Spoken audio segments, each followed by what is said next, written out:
ছিল সেটা হচ্ছে 90 কিলোমিটার 90 কিমি পার ঘন্টা, মানে 90 কিলোমিটার যায় 1 ঘন্টায়, এরকম একটি ট্রেন তার দৈর্ঘ্যের দ্বিগুণ একটি প্ল্যাটফর্মকে 36 সেকেন্ডে অতিক্রম করে। এই জায়গাটা টোটালি স্কিপ করে যায়। এইটার জন্য কোনো মাথা খারাপ করবেন না, এই জায়গাটা দিলেও যা অঙ্কটার উত্তর হতো, না দিলেও তাই উত্তর হতো। তো এখানে 90 কিলোমিটার মানে কি 90,000 মিটার। ঠিক আছে, 90,000 মিটার যায় কত সেকেন্ডে?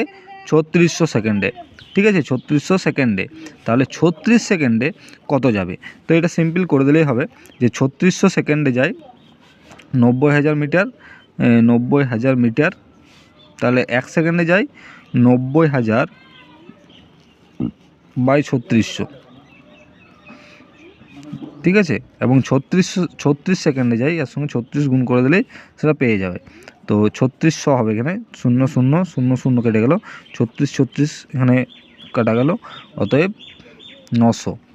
অর্থাৎ ওই যে 36 সেকেন্ডে যে প্ল্যাটফর্মটির দৈর্ঘ্য কত বলেছে, প্ল্যাটফর্মটির দৈর্ঘ্য হচ্ছে 900 মিটার।